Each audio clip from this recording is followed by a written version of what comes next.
Hello, welcome to the RCS Exchange Talks. Thank you for joining us this evening.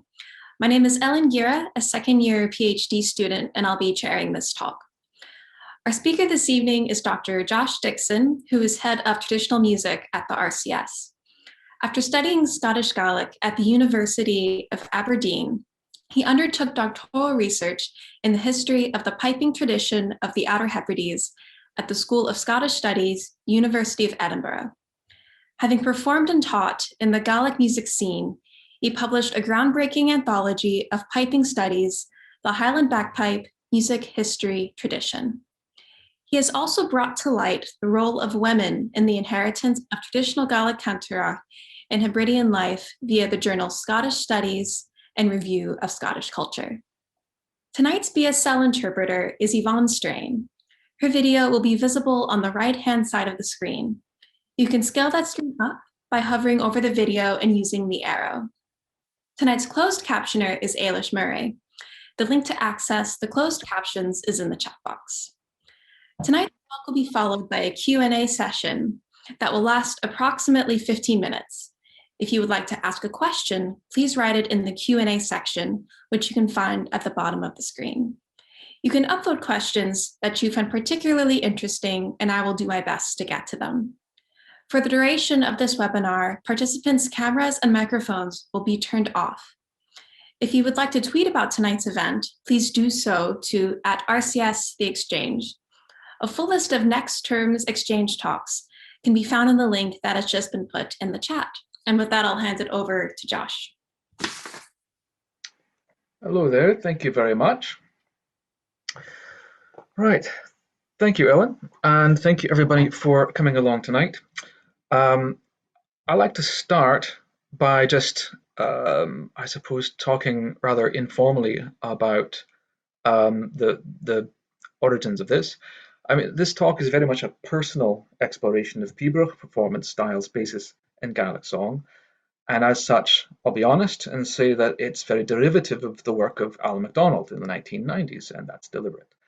It's why I call this a personal exploration, and it's intended as a tribute of sorts to Allan and his impact on the piping scene, or at least on me. So I'll provide a bit of a background on the terms of art, and then I'd like to focus initially on a performance of the tune MacLeod's Controversy by Allan himself in 2004, and its impact on me personally, and how listening to his interpretation of the Pibroch echo beat, which I'll explain in a minute, led me in turn to consider further the rhythmic antecedents of this motif in early Gaelic song traditions. Antecedents, of course, first brought to light by Allan himself through his research. Along the way, I refer to an early Gaelic quern song linked to St Columba, and I then turn to a fragment of Ossianic verse known as Bruadal Dheirdre, or Deirdre's Dream, that had been fossilised in the orally transmitted song traditions of the Isle of Barra, and whose scansion phrasing suggest clues to a bygone performance style of Pibroch's echo beat motif. So before I go into a PowerPoint, just a little bit of a background. The courtly and ceremonial music of the Scottish Highland bagpipe is called in Gaelic ceol mór, that is big music. But today it's more often referred to as piboch, which simply means piping or pipering, which in turn is often anglicised as Pibroch. This genre of piping has its origins in the Gaelic aristocratic social strata of the 17th and 18th centuries. Its precursor was the clarsach, and its repertoire was a window to the panegyric functions of the singers, the poets, the historians, the musicians that comprised the clan chief's typical retinue in the generations that prevailed until the dissolution of the clan system in the long post-Culloden era. Now, Pibroch has survived, of course.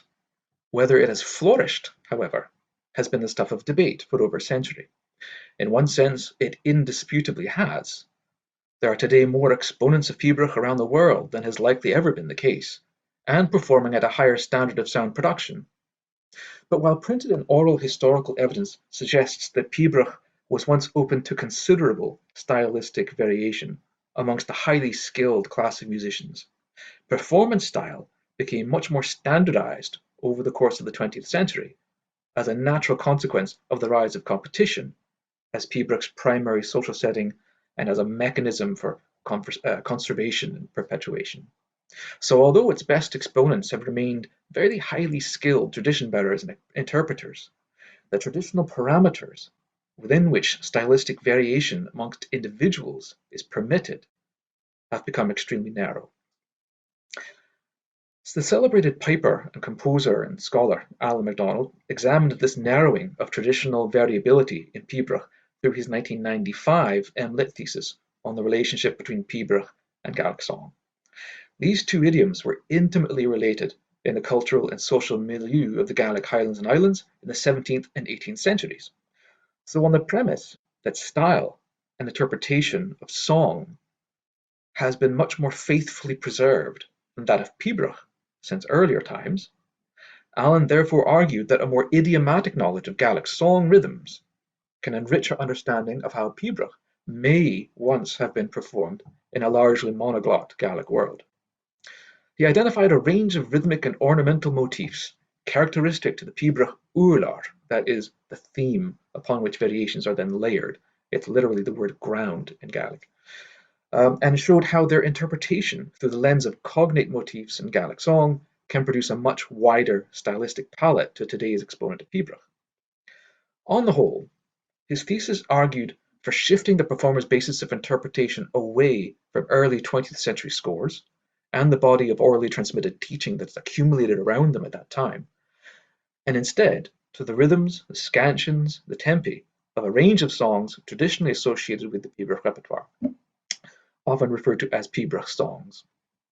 This, Allan argued, would enable a more historically and culturally informed approach to Pibroch as the evidence suggests it was performed prior to the impact of competition and standardization. So it's a bit of a background for you, a bit of history. So let's look now, I'm going to share my screen. So what about the echo beat? Well, let's look at the echo beat in Pibroch. This is a rhythmic motif that divides a note into three distinct pulses. This motif in today's competition-based idiom is always performed in more or less the same fixed manner, without regard to tune, and indeed with very little to the motif's immediate surrounding rhythmic context. A short, long, short approach in which the first pulse is rapid, followed effectively in the same moment by a strike on the same note that is then drawn out much longer, followed by a shorter third pulse. Second and third pulse being divided by a grace note that takes up appreciable time in the scansion. A classic example of this echo beat is the one on the E note, which sounds, if I were to sing it, sounds like E and D. And as you can see there on the screen, you've got an example here. Thus, the opening phrases of the well-known Pibroch MacLeod's controversy. This features the echo beat on E in characteristic fashion, shown here in bars 2 and 4. Now I'll demonstrate how these opening phrases are generally interpreted today in this video, which you'll find here. So this is the opening phrases, or these are the opening phrases of the MacLeod's controversy, and just listen for these echo beats in these bars here.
So with that, you can hear the double echo beats on E, here and here, and then I went on into the through the ùrlar, played the whole ùrlar, and then a little bit into the next or the first variation on it. And in through the ùrlar, you can hear the echo beats on the E, but you may have picked up echo beats on another note that's a higher note further up on the G, higher up on the scale. Now, so that's an approximation of how you'd hear that these days. But a very different approach to the echo beat seems to have held sway in mid-18th century Sutherland. The piper and the Durness native Joseph MacDonald, in his complete theory of the Scots Highland bagpipe, which was written around 1760, portrayed the scansion as emphasizing the first of the three pulses rather than the second, and no appreciable duration to the grace note between second and third pulses. He referred to this motif as krahanen, na krahanen, meaning the shakes or the shakings, which suggests the rapidity with which the latter two pulses were likely articulated in his time. So the echo beat motif in the mid-18th century, at least, presumably in Sutherland or elsewhere as well, probably sounded something like this, if I were to sing this. And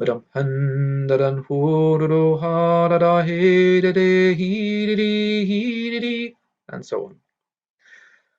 So in Allan's analysis, cognate contemporary song evidence in the earliest staff-notated manuscript collections suggests that early echo beat performance style favoured the crachig, the shake, or loosely recitative variations on it that depended far more on rubato and the motif's immediate surrounding rhythmic context than it does at present. Now, the piping world is tenaciously conservative as a milieu of oral traditions and intangible culture, so Allan's findings electrified the piping world in the 1990s, regarded as heresy in some quarters and revelatory in others. He has applied this widely in his own professional performance experience, including in his rendition of MacLeod's Controversy that we just heard, when he performed it at the 2004 John McFadyen Memorial Trust lecture recital at Stirling Castle. Now, I was in the audience that night, and I have to say, it's a grand place. If you've ever been to Stirling Castle, you know what I mean. It's in the throne room. If you've not been there, it's well worth checking it out. But it's a very grand affair. And I was giving the lecture myself the year before, 2003. So I came back in 2004, and Hugh Cheap was the speaker, and Allan, amongst others, was playing in support of Hugh. So I was in the audience that night, and I listened intently as Allan played MacLeod's Controversy, and I listened as he stripped the appoggiaturas from the tune to reveal a more straightforward compound meter, achieving a starkly different musical statement of this tune than is represented in the first example that we heard. Performed in the surrounding context of a radically recalibrated rhythmic scansion throughout, he interpreted the echo beats on the E and the G in a distinctly even recitative manner, which I attempt to convey in this example. So you see it for this video. So let's listen again, and I'll play the same ùrlar, the same ground, the same tune, but in a style that is reflects more what the way Allan played it in 2004. So you can hear a difference.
Okay, so Allan's scansion of the echo beats in this tune, and similar treatment in others, represents a significant departure from orthodoxy amongst exponents of Pibroch in the modern era. However, in Scottish piping terms, his postgraduate research was considered groundbreaking in its synthesis of contemporary and archival evidence, the historical ethnomusicology, and the artistic practice of a master Gaelic musician. And listening to MacLeod's controversy, the piper in me that night was struck by two things: the plaintive tension, like a held breath or a stone skipping over water, and the chant-like freedom with which the echo beats were articulated, in direct opposition to current orthodoxy, and the way in which two such echo beats in succession on the same note provide such a correspondingly greater opportunity to express rubato and elasticity in Pibroch. Since then, I've explored further the interaction of the bagpipe and the voice in traditional transmission and performance settings in areas of my own research. And through the course of this, I've encountered a number of songs that I argue serve to broaden the evidence base supporting the validity of Allan's interpretation of the repeated or the successive double echo beat motif on E in his performance that night in 2004. Though Allan was primarily concerned with song repertoire of the 17th and 18th centuries, a rhythmic precursor to Pibroch's successive echo beat on E can be traced back in song possibly a great deal earlier. One indication of this is an example of a Gaelic quern song, one of a class of work songs used to accompany the rhythm of grinding grain using a stone rotating mill in the Highlands and Western Isles. The song is traditional, both functionally and in the sense that it cannot be ascribed to a specific origin in time or place or authorship. But quern songs are generally accepted as being particularly ancient. The School of Scottish Studies at Edinburgh University recorded the crofter Padraig Morrison of North Uist singing the song Shima Vra Hi na Shar, or My Own Quern is Best, in 1970, and we can hear in the third phrase a series of monotonic beats on the fifth interval. It occurs at the words Chavin Tachchras a MacLeod, or My children shall not go hungry. And this note corresponds to the E when transposed to the bagpipe scale in this example here. And in song, it produces precisely the recitative and chant-like effect associated with the spoken word rhythms of medieval Gaelic narrative singing, and articulated more recently by Allan in the context of Pibroch's successive echo beat. For the purpose of tonight's illustration, I've asked BMA's traditional music student and singer Ruaidhrí Gray, a native of South Uist, to perform Shima Vra Hi na Shar, and he's given us a wonderful recording. Here's Ruaidhrí singing this ancient Gaelic quern song in the style of the archive recording made in 1970. Oh, and I should also point out the incongruity of illustrating a Gaelic song with a photo of a quern in Shetland is not lost on me. Gaelic was not spoken in Shetland. However, it's one of the best photos of a quern in use that I've been able to discover. We had one of Donald MacDonald of Penanuding in South Uist operating a quern in 1953, but it was very fuzzy. So this one will have to do, which I quite like. So here's Ruaidhrí Gray singing Shima Vra Hi na Shar, and you can hear the monotonic beats, the pulses here. Shima Vrahin Asher Kumine Hiundag Machakran Chavin Dachkrusid Mochling Snellich Gan Shavas Dim Live Chayek Yarugale Ferkjart On glas de houde groeit, rach geile ortid kroei, sai jerevig shinamach.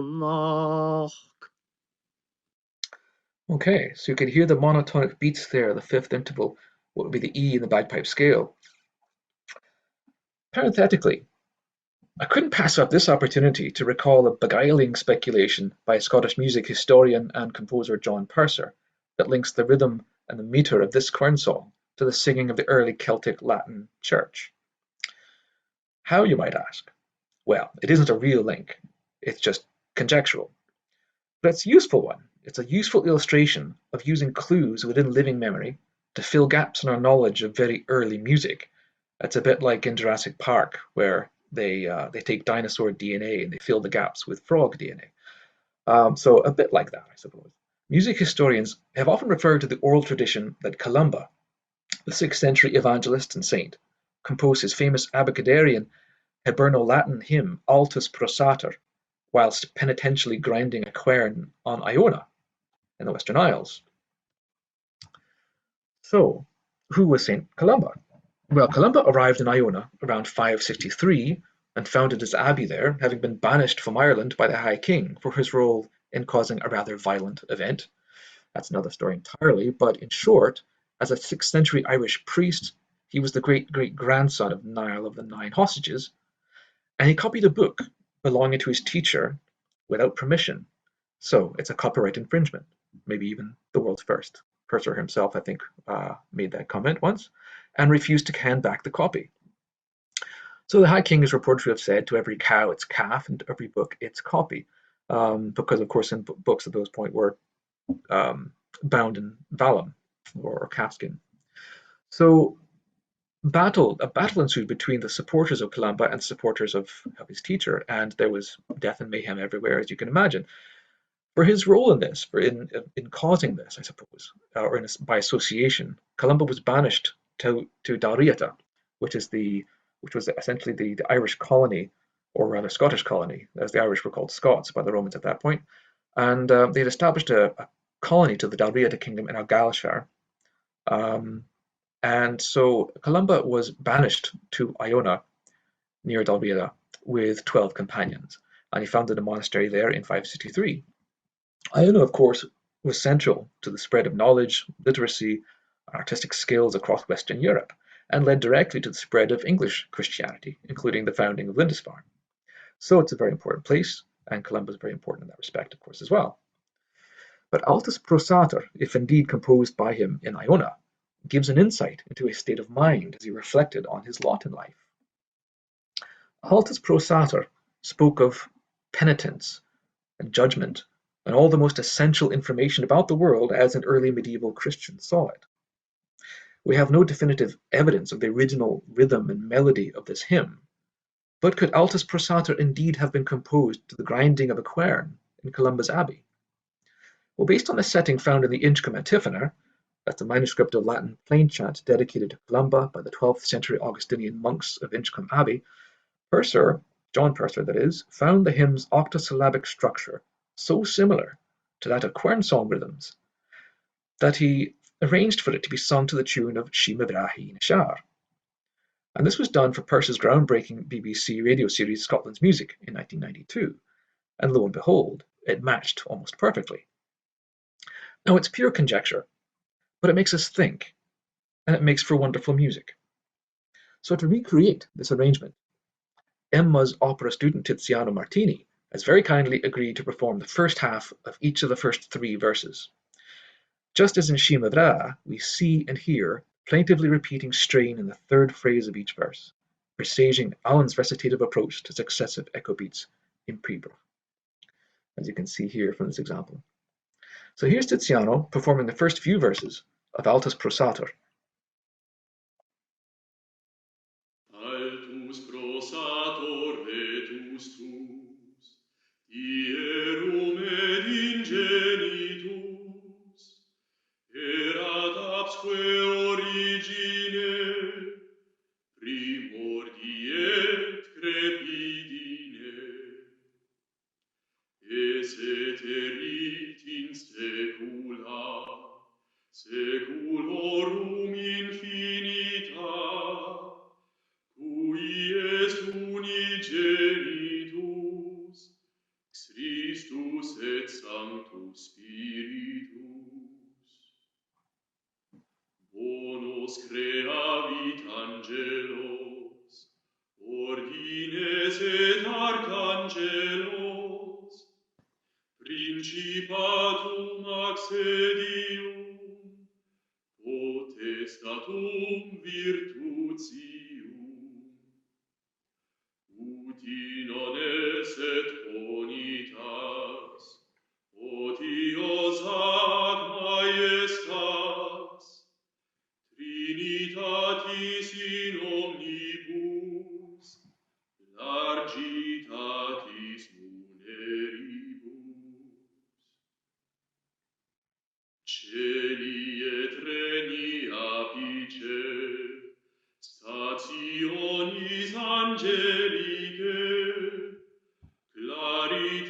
te prefulgoris, Venus dates feciminis, superbiendo rueral, Lucifer quem forma verat, apostateque angeli, eodem lapsu lugubri. Now, with that in mind, we come to Deirdre's dream, or Bruadal Dheirdre. This is another example of Gaelic song that demonstrates a similar rhythmic antecedent to the successive echo beat motif. In this case, one with Ossianic associations that took root on the Hebridean Isle of Barra.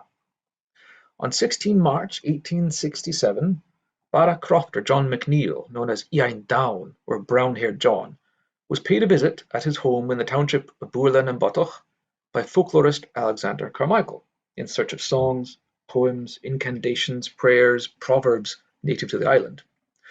Carmichael had been travelling intermittently throughout the Gaelic-speaking regions of Scotland since 1860 to record and collect a wide variety of vernacular Gaelic lore, and would carry on doing so until around 1909. He edited and published the first 2 volumes of his resulting landmark anthology, Communa Gaelica, in 1900.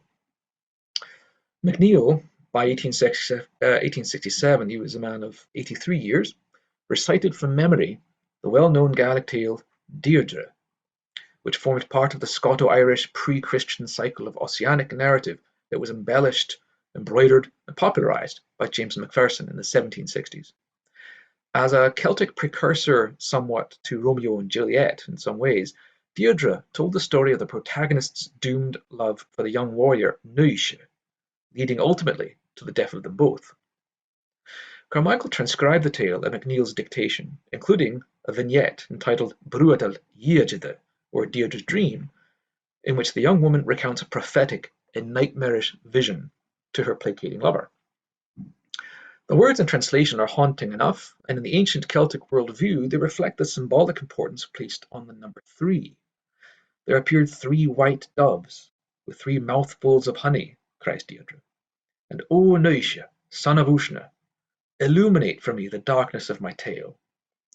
But Nuishe answers, it's nothing but a dozy dream, women's melancholy, Deirdre. There are 2 further verses, as you can see, both following a similar pattern. There appeared 3 savage hawks, 3 drops of blood, the congealed blood of the mighty. There appeared 3 black ravens, 3 dismal leaves of the yew tree of death. But always Nuishe answers, it's nothing but a dozy dream and women's melancholy, Deirdre. Well, nearly a century later, Deirdre's dream was still being uttered and sung by Barra's tradition bearers. One such exponent was Callum Johnston, or Callaminish Hallam, it's Malcolm, son of Angus, son of Malcolm, who was born in 1891 in a township near Castlebay. Johnston was celebrated in his lifetime for his piping and singing, having been invited by Hamish Henderson to perform at the Edinburgh People's Festival Ceilidhs of 1951 and 1952.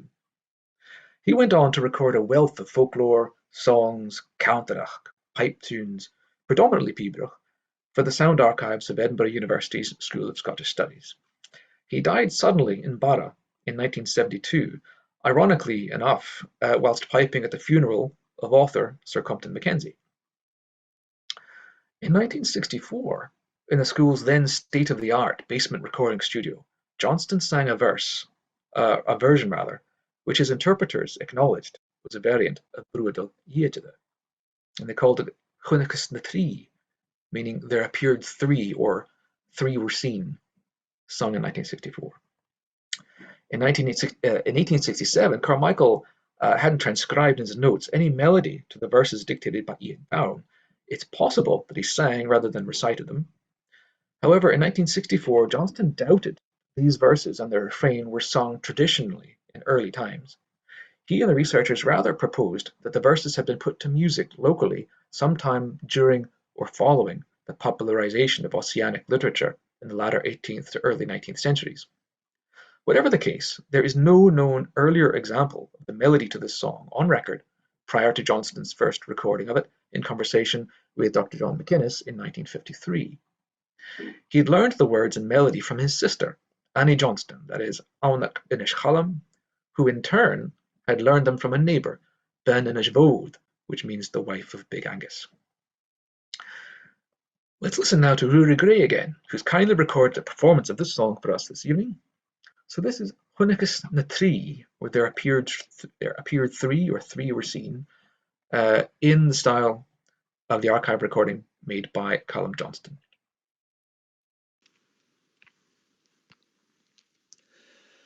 Hunnachus na trí, Calamanum gala lish na trí, Balakama mela melvanum bel, Sonne shavihushnya, Sadachadu sehotair moskel.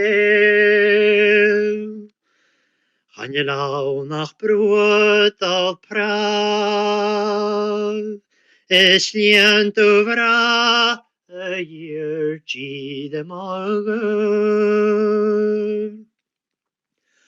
Hunnachus na trí, Shaket dualt leis na trí, Brune fava fuer an drein, Sonne shavihushnya, Sadachadu sagotair moskel.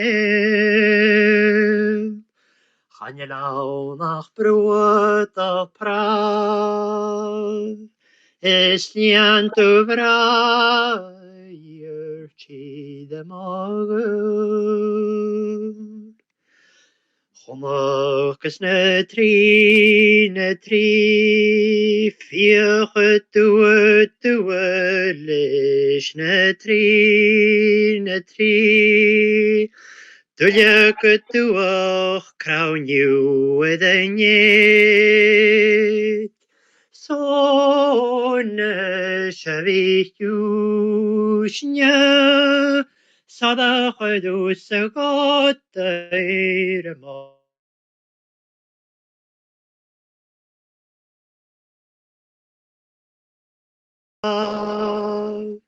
Eslient ovra, a year de magen. That's Rory Gray with Hunnachus na Trí. This dominance of the fifth interval, the E note, is important to consider. It serves no harmonic function to the unaccompanied singer, but the E note is an oral icon of the piping idiom on account of its signature harmonic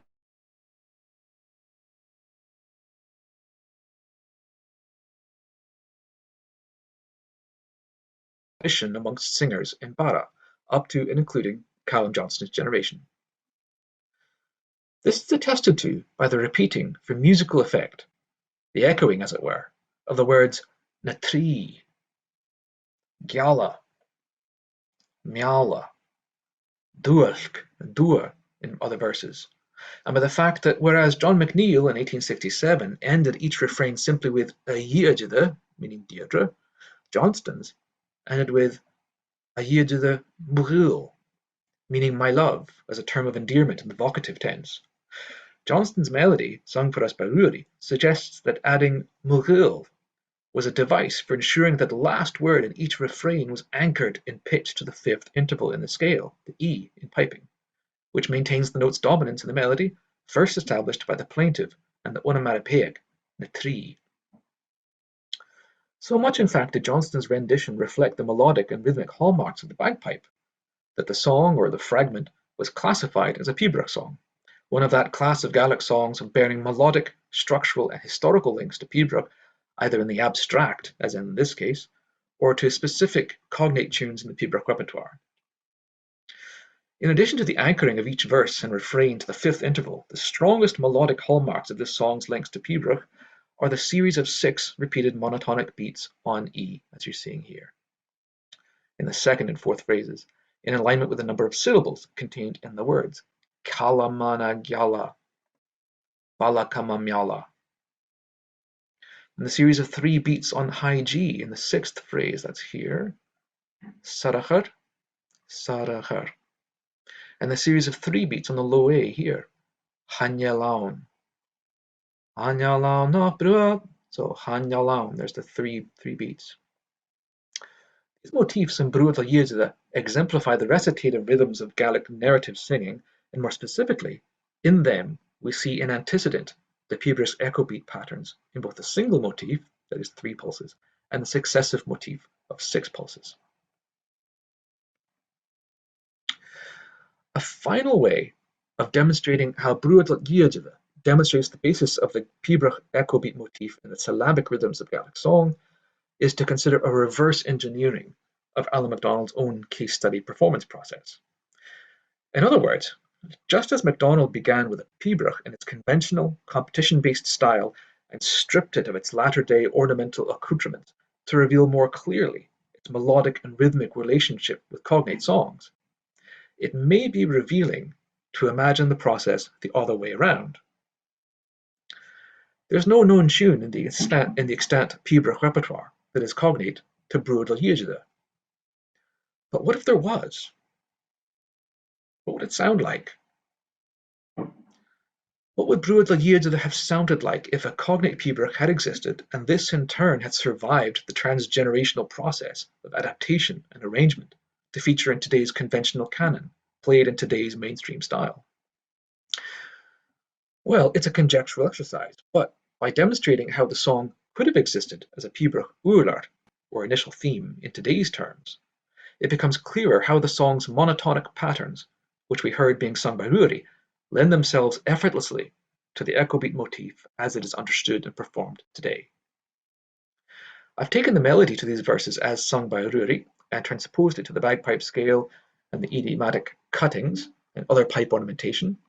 In so doing, we hear again the familiar motif of 6 repeated monotonic beats at the higher end of the scale on the 5th and 7th intervals, or notes E and G.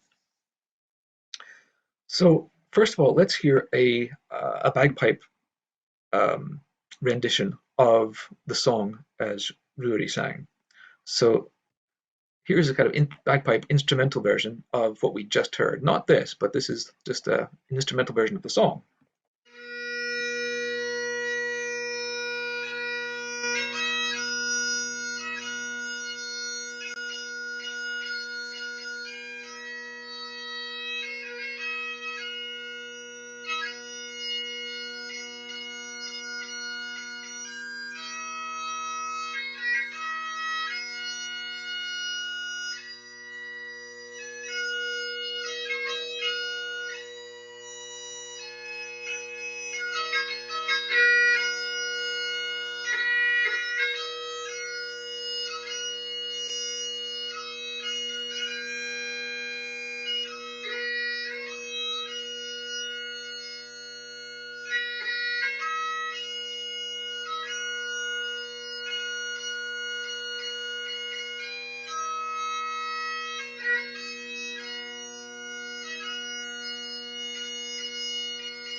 Now, in classic pibroch fashion, we come full circle, because such a tune, had there been one cognate to Bruadal Dheirdre, it could have at least borne a striking resemblance to MacLeod's controversy that we heard at the beginning. A resemblance in its structure, its melodic contour, and the placing of its echo beats, as we can see in this example. So this arrangement of Bruadal Dheirdre fits the form of a conventional pibroch ùrlar in the present competition idiom, and it would sound something like this. And this is where we have this notation example here, so you can follow along. So that we've taken the tune, or the song, Huinicus na Trí, or Bruadal Dheirdre, and this is what it might sound like had it become, or had it enjoyed a cognate tune in the Pibroch repertoire.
So here we have it. This talk's been very much a personal exploration of Pibroch performance styles' basis in Gaelic song, as predicated on Allan MacDonald's thesis proposing links between early Pibroch performance style to syllabic rhythms in traditional Gaelic song. In particular, whilst it's problematic to consider any musical motif in isolation from its wider rhythmic contexts, the echo beat remains one of the characteristics of Allan's Pibroch style most frequently and immediately recognised as unorthodox and exciting by learner and professional pipers alike, and it's one that I've always appreciated and regarded as a creative catalyst in my own playing. So thank you very much for listening, and thanks in particular to Rudy Gray and Tiziano Martini for their help in bringing the songs to life tonight. Thanks very much. Hi, thanks very much, Josh. That was a really, really interesting presentation. Let's open it up now to the Q&A portion of this talk. If anyone has a question, do feel free to put it in there. So just to kind of get us started, to give people a chance to put that in the chat. In your presentation, you explored the relationship between the Pibroch and Gaelic song. How has that relationship influenced your performing and teaching career? Oh, well, performing career, not much, because I don't have much of a performing career, to be honest, in that sense. I've been much more down the academic route. And so, but that in itself, because of the surroundings of a conservatoire and the fact that this is a very much applied, very practical curriculum, and the teaching is very much through that lens, it's had a big impact in the sense that, for instance, I help teach Pibroch at the National Piping Centre as part of the curriculum for our pipers in the BMUS traditional music. And so I have the enormous privilege of working with people like John Mulhern and William McCallum, Finlay MacDonald, and others as part of that curriculum. And so in my minor way, I can play a part in that. And so in the second year curriculum, for instance, I'll take on the pipers for the Pibroch. And I tend to divide the year into 3 tasks, for instance. And one of those will be about exploring those links between syllabic rhythms in Gaelic song and the Pibroch theme. And then making sure that the students have both the historical context to appreciate that, but also the ability to appreciate and functionally work with the songs and the archive recordings that provide access to them in such a way that they can still be creative, that they can still obey their own musical instincts, however much those instincts are supported and fleshed out by their learning, by their knowledge. So in that sense, yes, it's had quite a big impact. Yeah, Yeah, thank you for that. We do have a couple of questions in the Q&A chat. The first one of which is the echo beat motif ever seen in the ancient classic music or in other traditional instruments? Right. I want to say yes when it comes to the classic. The reason why I say I want to is because we actually know very little about the really early repertoire of the classic or the Scottish harp. The classic was a term that was prevalent, meaning not just the wire-strung harp, but the gut-strung as well, um, and at least in Scotland. And so, but it was there was such a breakdown of the tradition in the by the late 17th, early 18th centuries that it's very difficult to really speak with confidence about what was played and how it was played. Um, there are um, there are resources out there that give us clues. Bunting's History of Music in Ireland, for instance, is one such, although it has its caveats as well. Um, but what we can say is that the Pibroch tradition was very likely to be an immediate successor to the classic when it comes to the preferred instrument of the Gaelic aristocracy. Um, there was, let's say, uh, it's probably the case that repertoire passed on from one instrumental tradition to the other. These things were very fluid. As we've seen, the intimate relationship between Gaelic song and piping, surely there was also quite intimate relationship between the classic and piping and between the classic and Gaelic song and so on. So the echo beat motif in piping, in that it is very likely to have been to be an artifact of the language of the pipers and their knowledge of songs. We could probably say the same thing about the clarsach players as well. The clarsach players were historically meant to accompany the bards. That was their lot in life. That was their reason for being. And so they enjoyed a relatively high status on the coattails of the bards in that sense. And so they would have been intimately familiar with song as an art and as a repertoire. So we can't say for sure, but it's very likely to have been that. We also, I know I'm ranting on, but we also have quite a wealth of nomenclature of terms of art that are inherited from the classic to the bagpipes, as we've seen from sources like Bunting. So if we inherited a great deal of the technical nomenclature, then we probably inherited other things as well. Yeah, that's really interesting. Another question that we have in the chat. What do you think of the idea that a pibroch style, similar to what is played in competition today, coexisted with a Gaelic song tradition and borrowed melodies but adapted them to a Colmore piping style, not dissimilar to classical composers such as Brahms or Tchaikovsky, borrowing folk melodies and using them in classical compositions? You're going to have to go through that again. So It's a little weird on that. What do you think of I think it's also in the Q&A chat as well. What do you think of the idea that a pibroch style, similar to what is played in competition today, coexisted with a Gaelic song tradition and borrowed melodies, but adapted them to a Colmore piping style, not dissimilar to classical composers such as Brahms or Tchaikovsky, borrowing folk melodies and using them in classical compositions? all right. Okay.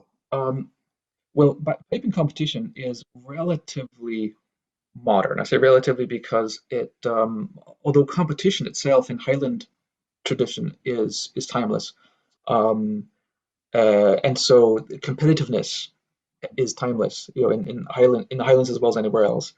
The An actual formal structure of bagpipe competitions only began around about 1781.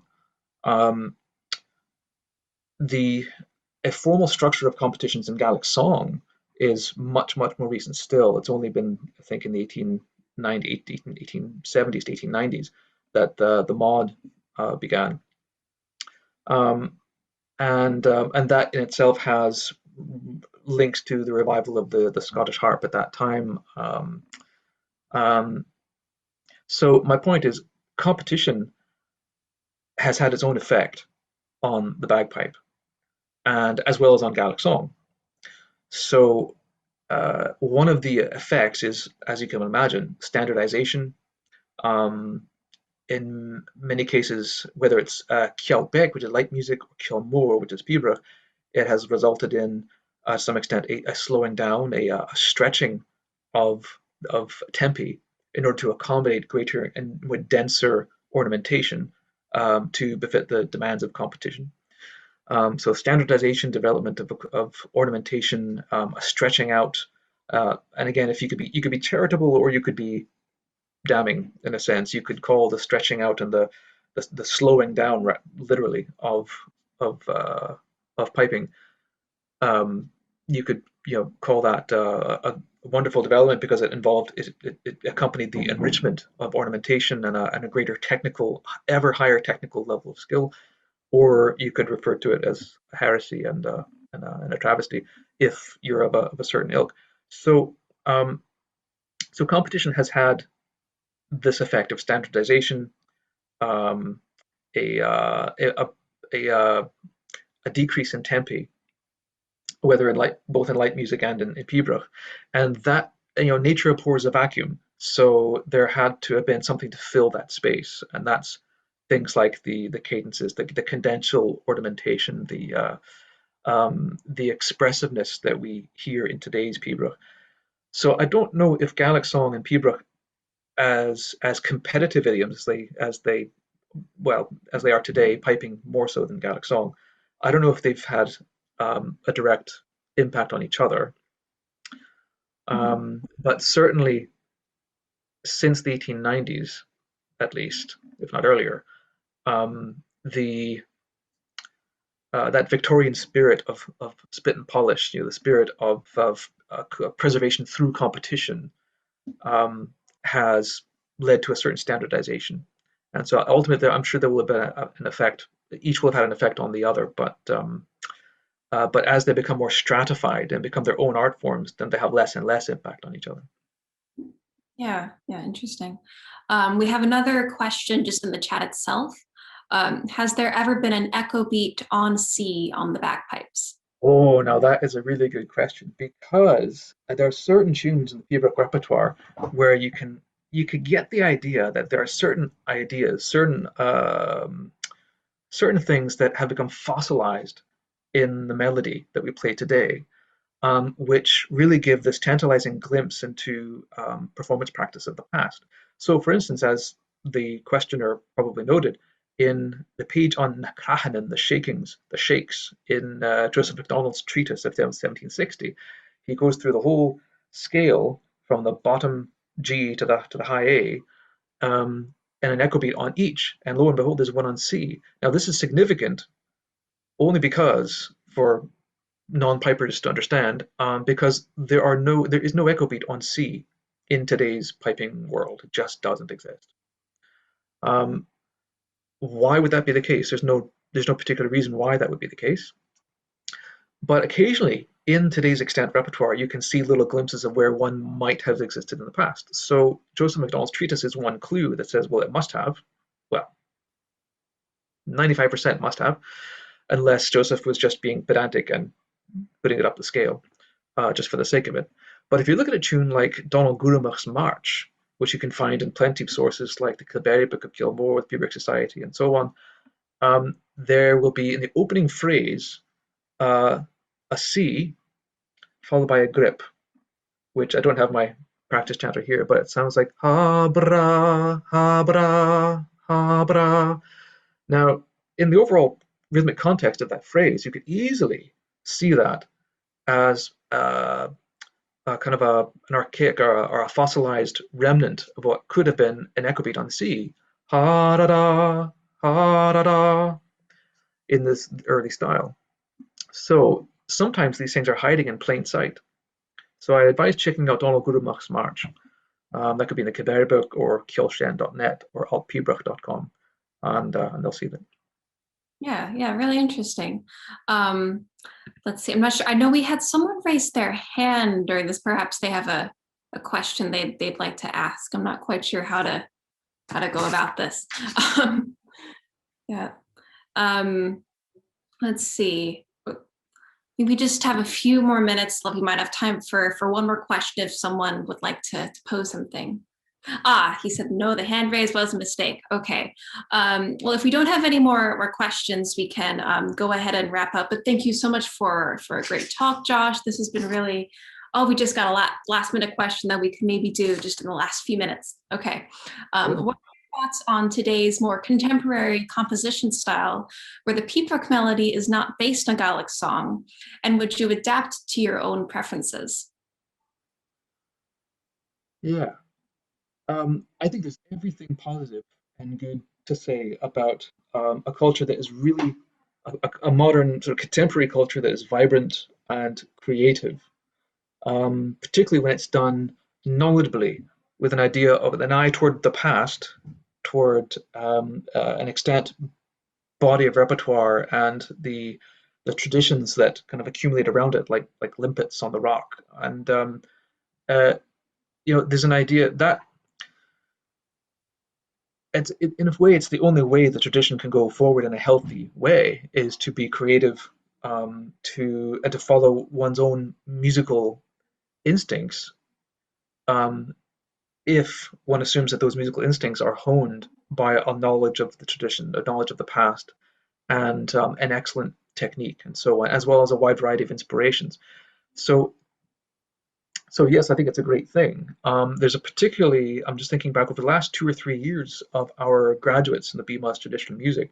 There was one year, just maybe 2 or 3 years ago, maybe 2 years ago at most, where at least 6, I think, of the pipers on the graduating class, and maybe 1 or 2 who are not even pipers, had composed their own pibrochs and were performing them in public for their recitals as for assessment.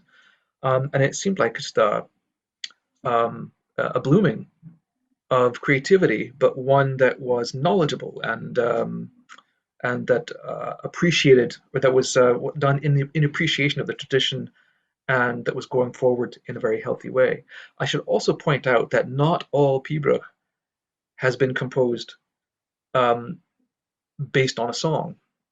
These traditions they're sibling traditions. They are very much intimately related, but they're still separate traditions. There is song and there is pibroch, and they're not the same. So it's not the case that every pibroch that we play must have started out in life as a song or is inspired by a song. Sometimes that's not the case. In fact, quite often that's not the case. Particularly when you have a great deal of 19th century pibroch repertoire, which really comes after the age when these traditions were so well intertwined.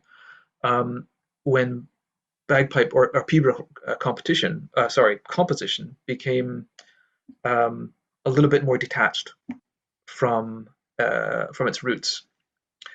That's not to say it was inauthentic. It just began to follow a different path that was detached from the monoglot Gaelic worldview, and so some of our best pibroch comes from that era. So yeah, the pibroch composition itself is very much a science and an art that some of which has been lost in time. And again, we see clues to that in the various sources we have available to us. But not all, like I said, not all pibroch are directly inspired by or based on a song. Yeah, thanks very much for that. That is unfortunately all that we have time for, but I wanted to thank everyone very much for joining us. Thank you to our BSL interpreter. Thank you to the Research and Knowledge Exchange team. Follow us on Twitter at RCS The Exchange. The next exchange talk will be on Monday, the 15th of March, and will be the Feral Turn, Performance After the End of the World by Josh Armstrong. Thanks to the audience for tuning in, and thanks very much to our speaker. This has been a really fascinating talk and Q&A. This concludes this week's exchange talk, and we look forward to having you join us at the next one. Thank you. Thank you, everybody. Thank you, Ellen and Yvonne.